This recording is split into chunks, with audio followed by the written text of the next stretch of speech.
everyone, welcome back to my next video. Today we are going to have a class from Homes on Wheels Alliance at the virtual RTR 2021. And so I think you're going to really enjoy it. And with me is Sue Ann Carlson, the executive director of Homes on Wheels Alliance, who did an awful lot of the work, amazing amount of work, on putting this all together. So, Sue Ann, tell us about a little bit about what's going on here. So from January 14th to January 21st, 2021, we have online RTR and women's RTR classes that will be offered on the Homes on Wheels Alliance YouTube channel. But what we're doing is we're taking those and doing a condensed version of them and moving them over to the Cheap RV Living YouTube channel. And that's what you're watching here. So this is a monetized channel, but all the money that you make by watching the videos, you're going to make me money by watching the videos, all of that money will be forwarded to, from now on and forever, will be forwarded to Homes on Wheels Alliance. So I'm not making any money on this. It will be a contribution to Homes on Wheels Alliance. Now, because this is a condensed version, there's a whole version on the Homes on Wheels Alliance YouTube channel.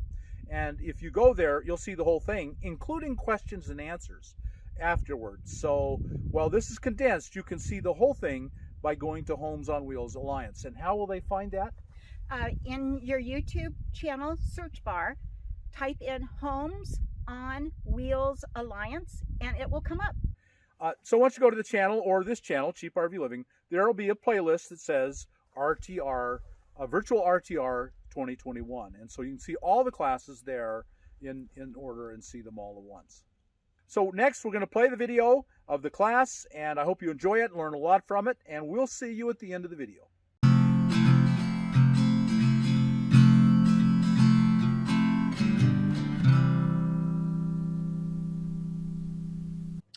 Today, we are going to talk about campground etiquette, and specifically about what it means to have good etiquette in a campground while boondocking and in parks.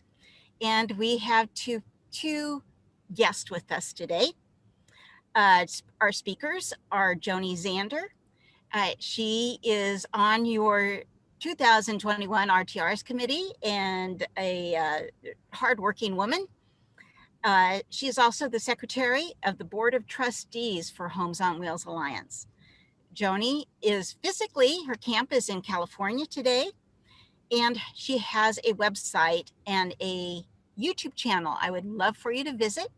Please go in and check out that link to her YouTube channel in the description below. Good stuff there. Joni has been a nomad for 3.5 years, and she lives out of a Sprinter van that she had built out but designed it herself. Our second speaker is Deborah Dickinson, who is a dear friend of mine. Deborah is, I believe, physically in Arizona right now, and Deborah has a YouTube channel as well. Super easy to remember because it's her name, Deborah Dickinson. And Deborah has been on the road, first in a van, and now in a Class C for 5.5 years. Please help me welcome Deborah and Joni. Joni, the floor is yours. So as Sue Ann mentioned, this class is camp etiquette. This class is especially designed for people who are new to the road and those wanting to learn before heading out. We'll be covering what we consider to be the best practices in nomadic living.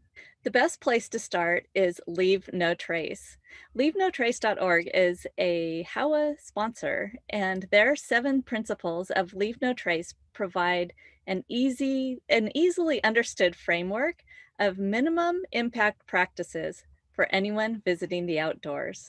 So principle number 1 is to plan ahead and prepare. So this includes knowing the regulations and the restrictions. So that would be things like, is there a burn ban in your area? Or is there a limitation on dispersed camping currently? Any of those types of things. Also, knowing whether or not you are actually on public land. It's really easy to think you're on BLM land and not actually be on BLM land. So I recommend using the US Public Lands app. And then another thing to know or to think about with regulations is group size limitations. You just want to be respectful of the regulations of the area that you're going to be camping in. The second is travel and camp on durable surfaces. So you want to only use established roads and drive so slowly that you aren't kicking up dust. When hiking or walking, stay on the trail. Don't be blazing new trails.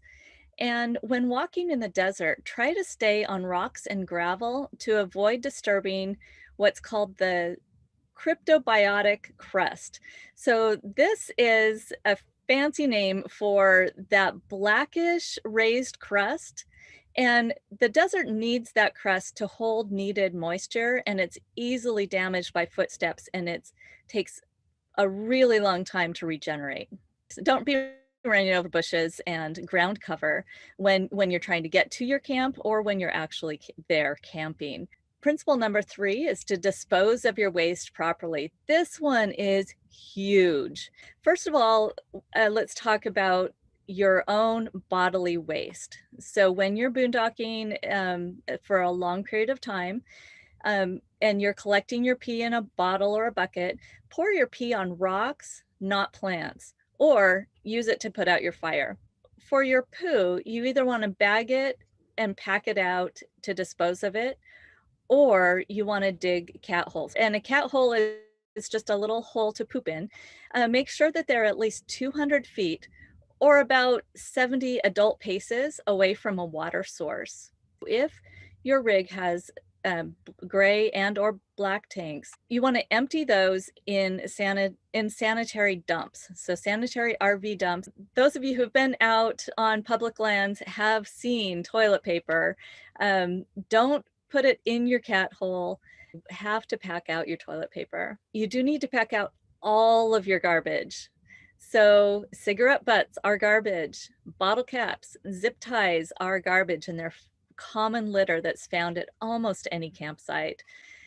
So you don't want to be that nomad. You also don't want to leave any trash in the fire pit, even if it's burnable, even if it's, cardboard or paper, don't leave it behind for the next person. And if you burn pallets, be sure to remove the nails. A lot of tires have been ruined by the nails of pallets. If you break glass, do not leave it behind. It's dangerous for people, it's dangerous for animals, and it's unsightly. Do not leave trash at your campsite and call it art. And that leads us to principle number 4. Leave what you find. Animals need the sticks, and desert plants have been growing for much longer than you would think. Don't rearrange the rocks or clear them. If you do have to clear some rocks for your tent space, be sure and replace them before you leave. Principle number 5 is minimize campfire impacts. Use only existing fire rings. If there's no ring, dismantle it before you go. And when you're putting your fire out, put it out completely with water or your urine, but not dirt. As explained in the Leave No Trace principles, dirt may not completely extinguish the fire, and no one wants to be responsible for a massive wildfire. Principle 6 is to respect wildlife. Just remember that we are visiting their home. They're not invading us, we're invading them. And principle number 7 is to be considerate of other visitors. So keep noise to a minimum. If you have to run a generator, only run it when you need it and when you know it won't be disruptive. Your music, your generator, your voices all carry much farther than you would know. If your dog barks a lot, you're not going to want to leave them alone in your rig to annoy others. Keep your dog on leash and pick up after your dog wherever you are. Even if you're on a remote trail, pick up your dog poo. If your rig has outside lights, please turn them off. They ruin night vision and diminish the enjoyment of the night sky. And don't assume someone needs your help unless they ask you. It's condescending and just not very respectful.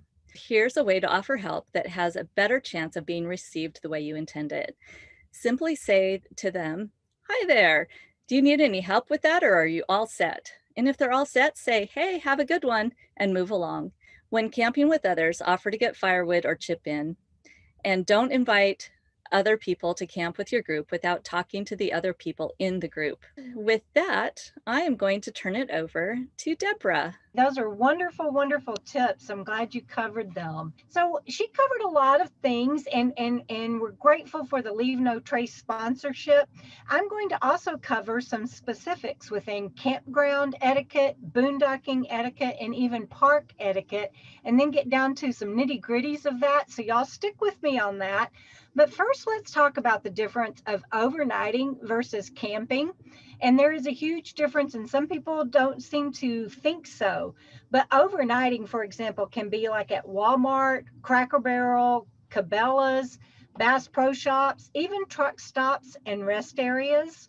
Don't put out your lawn chairs. Don't put out your canopies. Don't put out your grill. And if you can maneuver inside your rig and you have slides and you don't need to put the slides out, don't even do that. If we don't obey those etiquette ground rules, we're going to keep losing places that let us stay overnight. And also there's mooch docking. I call it that when you are staying with friends and relatives or on someone's property. You need to know your city ordinances or county ordinances or wherever you may be staying, so that you don't get in trouble and you don't get your host in trouble, because you don't want that to happen. And I encourage you again, if it's overnight only, don't do camp sprawl, because you're getting there and you're staying overnight and you're leaving, and like all of the things that Joni just went over, leave no trace when you do. But I want to cover today some of the unwritten aspects of etiquette and guidelines. But first, let's talk about LEOs and governing agencies. LEOs are law enforcement officers, and that can be local police, it can be the county sheriffs, it can be rangers. Each one is going to have their own rules, laws, and regulations for you to follow so that you are within proper etiquette, and it's going to have different LEOs that respond to different things. When you're out here and you're camping, even if you are in a campground or boondocking or in a park, it's a little bit different. That is not your default, or at least it shouldn't be. It should be the last resort. They are a resource that is already spread thin as far as staffing and as far as budget, and we don't want to be those people that add to their burden. Campgrounds always post their quiet hours, right? And it's usually 10 p.m. to 8 a.m. and that usually includes generators. If you're going to be boondocking, though, out in remote areas on public lands, don't pull up next to somebody with solar if you think that your generator might bother them. So right now I'm camped with a wonderful group of friends, and we try to keep it quiet. But what if you think you're being quiet at 11:30 at night and you don't realize how, and you're around the campfire and having a good time, and you don't realize how sound is carrying, and the guy across the lake might not think so, or your neighbor down the desert road might not think so. It's kind of an unwritten thing, even on public lands, to keep the noise down between 10 p.m. and 8 a.m. Let's talk about boundaries. I was a former Texas Parks and Wildlife Ranger, and we do consider people to have dominion over their campsite. And, I hear people all the time talk about public lands. It's public lands. Nobody can tell me what to do. And it's not your campsite. So think of it as a bubble around somebody's campsite or their rig. Try to go around somebody's campsite. Everyone is out here for different reasons. Some people may be coming out for a holiday or a weekend to let their hair down from work. And other people may be out boondocking and camping, and even in campgrounds, for quiet and nature and gaze at the stars. And they've got people that move in and they've got their loudspeakers going, or whether it's TVs or music. That's when you kind of run into discrepancies and when disputes start happening. But on solo camping, if you're going to approach a rig, maybe stay out a ways and call out if their name, call out to see if they're home, see if they answer.